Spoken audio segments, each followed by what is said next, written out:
Foli an b'a di kanubaw ani lamɛnbaw olu bɛɛ lajɛlen ma. An ni sɛnɛ aw ka kɛnɛ man di ka ni o ye faso jɔ kɛnɛ baro kɛnɛ don kunnafoni o kɛnɛ don ka kɛɲɛ ni an ka layidu talen ye o ye k'a fɔ an fa an mɔkɛ ani an taamaɲɔgɔn Baba Modibo Keyita k'a ka yafa an ma. Ale taara ka mɛnkan minnu to a kɔ ka kumakan minnu to walima a jɛɲɔgɔnw taara ka kumakan minnu to ni o kumakanw bɛ kɛrɛfɛden kan na n'o ye faransikan ye an bɛ u dalaminɛ simin kan na ni o ye bamanankan ye walisa o kumakan olu ka se ka aw nafa aw ka se ka sinsin o kan ka sini dilan ni o ye an bɛ na ka na kumakan minnu k'olu dalaminɛ an y'o sɔrɔ an ka cɛkɔrɔba Baba Modibo Keyita la k'a ka yafa an ma laseli min ni a y'o kɛ san 1964 o dababila kalo n'o ye san kalo seginna le 27 ye an bɛna o kumakan k'olu de dalaminɛ bi. Nous avons été colonisés. An kɛra jɔnw ye ka jɔnya boli an kan. Mais je dois vous dire que malgré toute l'action du parti, nka n ka kan k'a fɔ aw ɲɛna ko parti ni a ka baara ta o ta malgré toutes les conférences, lajɛw olu n'u ta o ta nous avons eu la conscience bien-être a nana ka na jɛya an kɔnɔ k'a dafa que nous n'avions pas été mentalement décolonisés ko hakilinaw ni miirinaw ta fanfɛla la ko an ma bɔ jɔnya la et que nous étions encore attachés aux solutions de facilité. ani fana an nɔrɔlen don hali bi fɛɛrɛw la fɛɛrɛ minnu ye fɛn nɔgɔmaniw. Quelques exemples ɲɛjiralan dama pour construire les tracteurs. walisa ka tracteurs dilan Un de ces pays. jamana ninnu dɔ la kelen Les ouvriers, je ne parle pas des ingénieurs des contremaîtres. baarakɛdenw n kan tɛ baarakɛdenw ka kuntigiw ma walima maa minnu ka kalan ɲɛsinna baara kɛrɛnkɛrɛnnenw ma n'o ye ingénieurs ye. Les ouvriers ont démonté pièce par pièce un tracteur. baarakɛdenw olu ye tracteur minɛ kunba n'a minɛ misɛnw k'a bɛɛ lajɛlen walaka ka bɔ ɲɔgɔn na kelen kelen. Donc, ils ont appris l'anatomie du tracteur. o kɔrɔ ye o la k'a fɔ ko tracteur a dilannen bɛ dilan cogo min na a sogololen bɛ cogo min na u ye o kalan ka o dɔn fo k'o dɔn nakari. Et pièce par pièce, à la main. nɛgɛ misɛnw kelen kelen ani nɛgɛ kunbaw kelen kelen bolo la. Avec quelques rares machines outils, ka taa sɔrɔ baarakɛminɛn yɛrɛ tun tɛ u bolo ka so ma ten. ils ont construit les mêmes pièces. u ye o ɲɔgɔnna tracteurw dilan. Ils les ont assemblés. u ye o minɛnw misɛnw ni minɛn kunbaw fara ɲɔgɔn kan. Ils ont conçu leur premier tracteur. u y'u ka tracteur fɔlɔ dilan. Pour cela, il leur a fallu 3 mois. walisa ka o kɛ o baara kuntagala janyana ka se kalo 3 ma. Et quand on a mis le tracteur en marche, tuma min na ni u ye tracteur ni wuli au lieu d'avancer, il a reculé. tracteur yani a ka taa ɲɛfɛ a seginna a kɔ de. Ils l'ont démonté. u tilara ka a walaka. Ils l'ont revu. u seginna kan ka a lajɛ. Ils ont remonté les pièces. u ye minɛnw kunbaw ani minɛn misɛnw sogolo tuguni. Et cette fois, le tracteur est allé de l'avant. ani zein na tracteur bolila ka taa ɲɛfɛ. Ainsi, petit à petit, o cogo la dɔɔni à la cadence de 1 tracteur par mois, kalo u bɛ tracteur kelen dilan. 1 tracteur par quinzaine, tile 15 u bɛ tracteur kelen dilan. 1 tracteur par semaine. duwakun o duwakun u bɛ tracteur kelen dilan. Ils en sont arrivés à la cadence normale u sɔrɔla o la ka na kundama sɔrɔ kundama min n'o ye laɲini ye. dans les pays développés de la production de tracteurs. jamana yiriwalenw olu kan jamana yiriwalen minnu n'olu ka baara bɛ ɲɛsin tracteur dilanni ma. Et cependant, ani o n'a ta o ta ils n'ont pas eu besoin d'importer chez eux une usine de montage de tracteurs. u mago ma jɔ a la k'a fɔ usine min ni o bɛ tracteur dilan ka o dɔnni ka na ni a ye u ka jamana kan. C'est partant de leur propre expérience. u sinsinna u yɛrɛkun de ka dɔntaw kan an'u ka sekow kan. C'est en puisant sur leur propre énergie. u ye baara kɛ ni u yɛrɛkun fangaw de ye. C'est en s'inspirant de leur patriotisme u sinsinna u ka fasoden ɲumanya de kan. et de leur volonté de demeurer indépendants. ani ŋaniya min bɛ u la ni o de ye ka to yɛrɛma hɔrɔn ye. Ils ont pu fabriquer, ko u sera ka dilanni kɛ partant des premières machines, outils qu'ils avaient, ka kɛɲɛ ni baarakɛminɛ fɔlɔw ye minnu tun bɛ u bolo. partant des premiers outils qu'ils avaient, toutes les machines outils qui leur ont permis de monter leur propre usine. masimafɛn fɛn de bɛ yen n'olu ye baarakɛminɛw ye ni o de kɛra sababu ye u bolo ka u yɛrɛ ka usine jɔ u yɛrɛ ye. Pour construire des tracteurs. walsa ka tracteur dilan. Un deuxième exemple, ɲɛjiralan filanan misali filanan chez nous, anw fɛ yan quand un camarade est nommé chef de service ou directeur d'une société, ni taamaɲɔgɔn dɔ sugantira k'o kɛ baarakɛyɔrɔ dɔ ɲɛmɔgɔ ye walima k'a kɛ cakɛda dɔ kuntigi ye, il ne s'inquiète pas d'abord des difficultés qu'il va rencontrer dans la gestion de sa société. a tɛ jɔrɔ fɔlɔ gwɛlɛya minnu ni a bena ka na olu sɔrɔ k'a ɲɛsin a ka cakɛda marali ko ma. Il ne s'interroge pas à quelles ressources doit-il faire appel. a tɛ ɲiningaliw kɛ a yɛrɛ la k'a ɲɛsin nafasɔrɔ siraw ma a bena wele bila k'a lase minnu ma. Ressources intellectuelles, ressources matérielles. nafasɔrɔ sira minnu be yen ni olu bɛ tali kɛ mɔgɔ kalaninkow la, nafasɔrɔ sira minnu be yen n'olu bɛ tali kɛ minɛnkow la, Pour faire marcher son service en entreprise, walisa a ka baarakɛyɔrɔ ka se ka taa ɲɛ walima a ka cakɛda. à quoi pense-t-il tout d'abord? a bɛ miiri mun fɛn de la fɔlɔ? Le logement, siyɔrɔ, la voiture, mɔbili le climatiseur. ani yɔrɔ sumayalan n'o ye climatiseur ye. Eh bien, nous avons visité dans un de ces pays d'Asie o la azi gun kan jamana dɔ be yen an taara ɲɛda o jamanaw kan. une importante usine de construction de tracteurs. an taara an ɲɛda usine dɔ kan, usine min ni a nafa ka bon kosɛbɛ ni ale bɛ tracteur dilan. C'est une usine qui s'étendait sur une 50aine d'hectares. usine de don min jɔlen kun bɛ hectare 50 bɔɲɔgɔn ko kan. Eh bien, le directeur de la société vivait dans une vieille cahute. o cakɛda ɲɛmɔgɔ o kun bɛ ɲɛnamaya sokoloni dɔ de kɔnɔ. Et quand nous lui avons posé la question, ani tuma min na n'an ye ɲiningali kɛ a la, mais est-ce que vous ne pouviez pas, à l'occasion de la construction de l'usine, vous faire un logement? yala usine ni a jɔtɔ sen fɛ e tɛ se ka so jɔ i yɛrɛ ye wa? Il dit non, a ko ayi. j'étais tellement pris par la construction de l'usine usine ni jɔliko in yɛrɛ kun ye ne kunna siri cogo min na, a kun ye ne bolo dekun cogo min na, que je n'ai pas songé à mon logement. fo ne yɛrɛ hakili ma to n ka siyɔrɔko la. Mais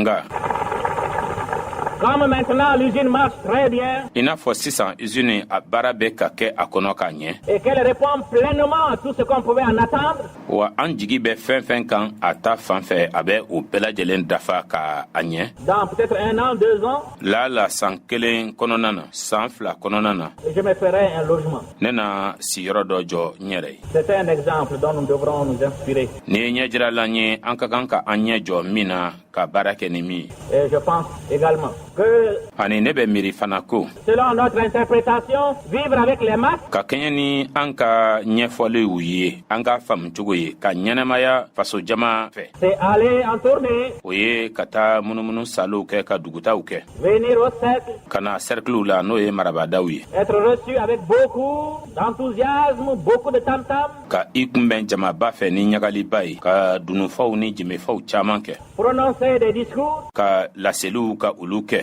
et retourner sans savoir si les populations étaient réceptives à ce que l'on a dit. ani ka i kɔsegin ka taa sɔrɔ i m'a dɔn n'a sɔrɔ i kumana sigida mɔgɔ minnu fɛ ni olu ye i faamuya walima n'u m'i faamuya. Pour nous, an fɛ rester liés au masque, i tolen ka to faso jama cɛma i nɔrɔlen ka to u la, c'est aller dans les villages, o ye ka taa togodaw la tenir des conférences chez eux, ce n'est pas cela. ka lajɛw kɛ, o tɛ. Être lié au masque, i nɔrɔlen ka to faso jama la, c'est par exemple pour l'ingénieur o ye nin ye ɲɛjiralan na mɔgɔ min ni ale ye kalanba kɛ ka ko ɲini yɛrɛ ka sidɔn n'o ye ingénieur ye, qui est directeur d'une entreprise, ni o ye cakɛda ɲɛmɔgɔ ye. c'est de passer comme simple ouvrier, quoique étant encore directeur, c'est de passer comme simple ouvrier pour apprendre avec les ouvriers o ye nin ye ko o ɲɛmɔgɔw kɛ a yɛrɛ jate i n'a fɔ baarakɛden gansan, walisa ani baarakɛdenw u ka se ka kalan kɛ ɲɔgɔn fɛ toutes les techniques de l'usine. usine fɛlɛw bɛɛ lajɛlen kun kan. Je prends un exemple. n bɛ ɲɛjiralan dɔ ta. Nous allons bientôt inaugurer l'huilerie de Koulikoro. sɔɔni an bɛna kulikoro tulo dilanyɔrɔ dayɛlɛ. Eh bien, si c'était dans ces pays, o la n'a sɔrɔ ko o jamana kofɔlen in dɔ de kun don. le directeur de la société ne reste pas dans son bureau, il va envoyer des directives. cakɛda in ɲɛma o tɛna na to a ka biro kɔnɔ walisa ka kuntilennaw di ka koo kɛcogow ɲɛfɔ, Il ne descend pas à l'usine, cravaté par-dessus. wa a tɛna na jigin usine kɔnɔna na ka taa sɔrɔ a kɛlen bɛ ka karabati siri a kan kɔrɔ, Et passant les mains derrière le dos avec beaucoup de précaution entre les machines pour ne pas prendre une tache d'huile. ka a bolo fila da a kɔ ka tɛmɛ cogo ɲuman na mansin filaw olu ni ɲɔgɔn cɛ yɛrɛ kɔlɔsi kɔnɔna na walisa tulu nɔ kana kɛ ale ka fini na. Non. Ayi. Il vient comme les ouvriers. A bɛ na i n'a fɔ baarakɛden tɔw. Pendant une semaine. Duwakun kelen kɔnɔ. Il fait cette section. A bɛ nin bolofara in kɛ. La semaine suivante. Duwakun min bɛ da o kan. Il fait la section suivante. A bɛ bolofara wɛrɛ min dalen bɛ o kan a b'o fana kɛ. Ainsi de suite, il fait toutes les sections. Kow bɛ dada ɲɔgɔn kan o cogo de la. A bɛ bolofara ninnu bɛɛ lajɛlen de kɛ. De sorte qu'il connaît parfaitement son usine. Min b'a a to a bɛ a ka usine dɔn a dɔn cogo bɛɛ lajɛlen na k'a dafa. Et il est en mesure de donner des directives aux ouvriers. Ani a bɛ se ka tagabolow ka kuntilennanw ka olu di baarakɛdenw ma. Pour les aider dans le perfectionnement de leur travail. Walsa ka u dɛmɛ u ka baara a yiriwali la u ka baara dafali la. Quant à ceux qui s'occupent de l'agriculture, minnu dun bɛ yen ni olu ka baara bɛ ɲɛsin sɛnɛko ma. Ils aussi ne viennent pas cravater pour s'arrêter devant les paysans pour dire. Olu fana tɛna ka taa sɔrɔ u kɛlen bɛ ka karabati siri u kan kɔrɔ ka u jɔ cikɛlaw ɲɛfɛ k'a f'u ye ko. Il vous faudra faire ceci, il vous faudra faire comme ça, il faudra faire comme ceci, il faudra faire comme cela. Aw ka kan ka a kɛ nin cogo in de la. Aw ka kan ka kɛ nin cogo in fana na. Non. Ayi. Il va avec les paysans. A tɛ sɔsɔli walima kuma caman k'o kɛ ani cikɛlaw ni ɲɔgɔn cɛ. Il leur explique, mais en même temps, lui-même, il a la main. A bɛ ɲɛfɔli kɛ u ye wa ale yɛrɛ fana bolo bɛ baara in na. Et il peut rester ainsi une semaine. U bɛ se ka to o cogoya la ten fo ka duwakun kelen sɔrɔ. 10 jours. Tile 10. Avec les paysans pendant la période de semaille. Ni cikɛlaw ye. Dannikɛ wagati la. Pendant la période de sarclage. Kɔrɔsiɲɛni wagatiw la. Pendant la période de récolte. Sumantigɛ wagatiw la. Ou bien il va à la ferme. Walima u bɛ taa jiriforow olu la. Il fait le bouvier, il fait le berger, il passe à la section de trait, etc., etc. U bɛ sɔrɔ u la bolofara minnu bɛ yen ni olu bɛ ci kofɔ u bɛ u bɛɛ lajɛlen jateminɛ.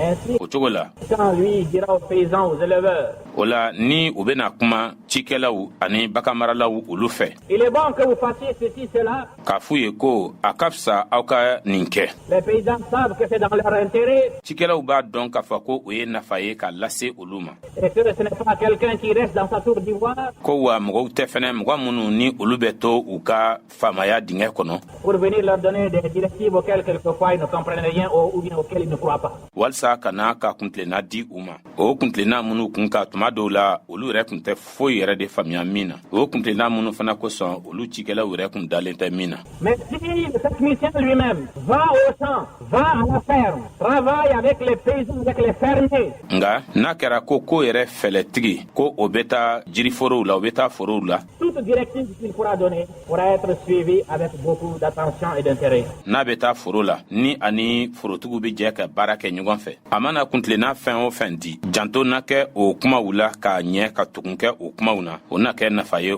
cikɛlaw ma fana. Voilà dans ces pays. A filɛ nin ye o jamanaw kan. Comment on conçoit rester lié au monde. Mɔgɔw b'a faamuya cogo min na ko u ka kan ka nɔrɔ faso jama na. D'autre part, fan dɔ wɛrɛ fana fɛ. Chez nous, anw fɛ yan. Nous avons des ouvriers qualifiés. Baarakɛdenw bɛ an fɛ yan minnu ka faamuyali barika ka bon. Nous avons même des techniciens ayant la réponse requise. Hali fɛlɛtigiw olu ɲɛkɔrɔ fɛɛrɛtigi minnu ni nafasɔrɔ siraw dafalenw laɲininen bɛ minnu na. Nous, le travaillons, l'ouvrier avec les bras.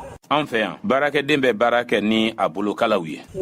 Olu fɛ yen. L'ouvrier travaille avec les bras et avec les. Baarakɛden bɛ baara kɛ n'a bolokalaw ani a hakili ye. Il y avait des ouvriers dans certaines usines. Baarakɛden dɔw bɛ usine dɔw kɔnɔna na. Qui, à raison de l'attention avec laquelle ils travaillent, ils voient fonctionner leur machine. U bɛ ka baara kɛ ni basigi ni ɲɛmajɔ min ye o sababu la u ɲɛ bɛ u ka machine na u bɛ ka baara kɛ. Arrive à introduire des perfectionnements. Olu bɛ se o la ka fɛn kuraw ka olu ladon machine ko la. Pour accroître la rentabilité de pas décoloniser. Il faut donc que les ouvriers se décolonisent, les techniciens se décolonisent, ne soient plus des gens qui ne travaillent pas rien qu'avec leur aussi en intelligence, sans avoir besoin de commander des pièces de recherche à l'extérieur. Walsa ka dɔ fara u ka baara sɔrɔ kan. Anw ma bɔ jɔnya la. Walsa an ka bɔ jɔnya la. Fɛlɛtigi ale mako bɛ a ka hakilitigiya la walsa a ka baara kɛ. Ka taa sɔrɔ a mako ma jɔ minɛmisɛnnin wɛrɛw la falen-falennin bɛ kɛ ni min ye ka bɔ ni o ye jamana kɔ kan. Vous savez que la République est bien équipée dans ce domaine. est en honneur tous les enseignements, non pour une transplantation de corps. Ni kala nunu bɛɛ lajɛlen ditɔ fɛ o dabɔ kun tɛ ka fɛn dɔ ta ka bɔ fan wɛrɛ fɛ ka na o curun an kunna, mais pour nous en inspirer. nga a dabɔ kun de walisa an ka miiri o kan, an k'an sinsin o kan. Parce que nous devons humblement avouer que nous, Maliens, nous ne sommes pas encore au point de vue conscience nationale. An ma kundama sɔrɔ fɔlɔ, kundama min bɛ an malikaw an bɔli an yɛrɛ kalama jamanako la ka olu sɔrɔ. Au niveau de ces peuples d'Asie Ka sanga o Azi jamana kɔnɔdenw olu tama. que nous avons vu à l'œuvre. An ye olu minnu ye baara la. Il nous faudra donc faire un sérieux effort sur nous-mêmes Wajibi do fo an ka se ka baaraw caman kɛ, baara minnu ni olu bɛ an yɛrɛkun de kofɔ. pour essayer d'élever notre conscience nationale Walisa ka dɔ fara an bɔli an yɛrɛ kalama fasoko la, ka dɔ fara o kundama kan. d'élever notre conscience de travailleurs Walisa ka dɔ fara an ka kundama kan yɛrɛdɔn ta fan fɛ baarako la. afin de donner le maximum au pays Walisa an seko damayira ye min ye an k'o di jamana ma. pour que nous ne soyons pas toujours à la remorque de telle ou telle entreprise extérieure au pays. Walisa nin cakɛda walima nin cakɛda wɛrɛ an kana na dulon olu la tuma bɛɛ lajɛlen na, olu ka an makokow ɲɛnabɔ ni olu ye kɔkan cakɛdaw ye minnu tɛ an ka jamana kɔnɔ yan. Pour l'équipement de telle ou telle machine auquel il manquait telle ou telle pièce. Walisa mansimafɛnw olu minɛkunbaw ni o minɛmisɛnw ka olu sɔrɔ ka bɔ kɔ kan. O mansin minnu ni minɛkunba dɔ walima minɛmisɛn dɔ kɛlen bɛ ka min jɛ. Camarades, Tamaɲɔgɔnw, les leçons premières tout au moins que l'on peut tirer dans le pays. nin ye kalanw de ye, kalan minnu ni an ka kan ka o sɔrɔ ka bɔ ni jamanaw yɔrɔ. Est-ce à dire qu'ils n'ont pas bénéficié de l'aide extérieure? Yala o kɔrɔ ye k'a fɔ k'u ma kɔkan dɛmɛni sɔrɔ wa? Ils ont bénéficié de l'aide extérieure. U ye dɛmɛni sɔrɔ ka bɔ kɔkan jamanaw yɔrɔ. Ils ont bénéficié de l'aide de l'Union soviétique. U ye dɛmɛni sɔrɔ ka bɔ Union soviétique jamana yɔrɔ. Ils ont bénéficié de l'aide de la Chine populaire. U ye dɛmɛni sɔrɔ ka bɔ Chine fasoden jamana yɔrɔ. Ils ont avant tout et surtout compté sur leur propre force. U ye jate de minɛ fɔlɔ ani kɛrɛnkɛrɛnniyana u yɛrɛ kun ka fanga de kan, u sinsina o de kan. Je sais par exemple qu'ici, pendant quelques minutes, Ne b'a dɔn k'a fɔ ko ɲɛjirala na yan tile damadama kɔnɔna na la ville de Bamako est en émoi. Le ville a manqué. sɔɔni dugu kun bɛna don ɲagami o kɔnɔna na, girinkajɔw ni ŋaɲakiw kɔnɔ. Ɲɔ dɛsɛra, Il a manqué. nin fɛn in dɛsɛra. Si certains n'ont pas dit, nous sommes morts. Ni dɔw yɛrɛ m'a fɔ kaban yɛrɛ k'a fɔ ko kɔngɔ ye olu minɛ. Cependant, O n'a ta o ta. il y a des patrouilles, on trouve des ignames. Nga malika kelen kelenna ta fanfɛla la nafasɔrɔ siraw bɛ yen minnu bɛ tali kɛ ku la La pomme de terre, ani pomme de terre. mais le mil a manqué. Nga ɲɔ dɛsɛra, Cela signifie pour couper à certains toutes leurs ressources, tous leurs moyens. o wasa kɛra dɔw ta fanfɛla la walisa k'u ka nafasɔrɔ siraw bɛɛ lajɛlen tigɛ ka u sekow bɛɛ lajɛlen tigɛ. Je vous dirais que nous avons connu des pays N b'a fɛ de k'a fɔ ko an ye jamanaw ye, an ye jamanaw dɔn, qui, dans les premiers temps de leur indépendance, olu minnu ka yɛrɛma hɔrɔnya wagati fɔlɔw kɔnɔna na ne faisaient qu'un repas par jour. olu kun bɛ dumuni kɛ siɲɛ kelen pe de tile kɔnɔ. Tout le reste du temps, ce serait la ceinture. Wagati tɔw bɛɛ lajɛlen kɔnɔna na u kun bɛ dɔ fara u ka cɛsiri de kan, u ka cɛsirijala kan. Ensuite, sont arrivés à 2 repas et maintenant qu'ils en sont à leur 3e repas. O kɔfɛ u kun bɛ dumuni kɛ siɲɛ 2 tile kɔnɔ, ani laban na sisan u bɛ dumuni kɛ siɲɛ 3 tile kɔnɔ. Mais malgré toute leur difficulté, Olu n'u ka gwɛlɛyaw bɛɛ lajɛlen ni u ta o ta, ils n'hésitaient pas à apporter leur aide financière et technique u kun tɛ sigasiga u ka dɛmɛni ye min ye wariko ani fɛlɛkow ta fan fɛ à des pays d'Asie, d'Afrique, k'u lase jamanaw ma, jamana minnu bɛ farafinna yan ani minnu bɛ Azi gun kan, comme la République du Mali. i n'a fɔ Mali jamana. Et je crois que c'est bon de mettre l'accent sur ce point, parce que c'est là la meilleure preuve N b'a fɛ ka sinsin a kan ko nin yɔrɔ de la nin ye dalu de ye que pour ces peuples, ko nin jamana kɔnɔden ninnu ta fan fɛ l'internationalisme prolétarien, fantan jamanaw diɲɛ selege naani kɔnɔna na olu ni ɲɔgɔn cɛ la solidarité afro-asiatique ne sont pas des formules communes. ɲɔgɔn dɛmɛ farafin jamanaw ani Azigun jamanaw olu ni ɲɔgɔn cɛ ko olu tɛ kumamugu gansanw ye. Ça correspond à une conviction profonde chez toutes les couches de leur population O kɔni ye fɛn de ye, fɛn min ni bɛɛ lajɛlen limaniyalen don o kan sigida mɔgɔw a bolofaraw bɛɛ lajɛlen na o jamanaw kan. Et ils n'hésitent pas à se priver. wa u tɛ sigasiga u kɛtɔ fɛ ka u yɛrɛ bali Si en se privant, ils peuvent aider d'autres peuples d'Asie ou d'Afrique. n'a sɔrɔ k'a fɔ ko o balili fɛ u be se ka jamana kɔnɔden wɛrɛw ka olu dɛmɛ farafina gun kan ani azi gun kan. Voilà donc, camarades. a filɛ nin ye sisan taamaɲɔgɔn La conclusion est celle-ci. kuma kuncɛ ye min ye o ye nin ye ko Ce voyage nous a permis de récolter un certain nombre d'enseignements qui pourront très certainement nous inspirer dans les jours à venir. nin kɛra taama ye taama min ni a kɛra sababu ye kalan dama damaw be yen an ka olu sɔrɔ ni olu be se ka kɛ fɛn ye fɛn min ni o be se ka an dɛmɛ don nataw kɔnɔna na. Mais aussi nous avons mesuré l'ampleur de nos responsabilités. nga fana an bena an ka jɔyɔrɔw olu yanganw jate minɛ Tant d'amitié, tant de confiance ka nin teriyaba ɲi jate minɛ ka nin dannayaba ɲi lajɛ portée au peuple du Mali o min tara k'o da malikaw olu kan mali jamana kɔnɔdenw kan pose l'obligation morale de vouloir rester digne. o bɛ a wajibiya an kan miiriliw olu ta fan fɛ ko an ka to hɔrɔnya kɔnɔ Si nous voulons rester égaux à nous-mêmes ni an b'a fɛ ka kɛ an yɛrɛ ko bɔɲɔgɔnkow ye et à la mesure de cette amitié, de cette confiance, ani ka kɛ ni o teriya kundama ye ani o dannaya ye l'obligation pour nous, wajibi ye anw de ta ye chaque jour meilleur à ce que nous étions, don o don an ka se ka ɲɛ ka taa fɛ ka tɛmɛ kunungo kan et de tout faire quoi qu'il advienne. ani ka fɛrɛ bɛɛ kɛ a mana bɔ da o da fɛ Quelles que soient les difficultés que nous connaissons, gwɛlɛyaw mana kɛ cogo o cogo la an b'o gwɛlɛya minnu dɔn de ne pas démériter un seul instant aux yeux de ceux qui nous font confiance et qui nous portent le pas fraternel.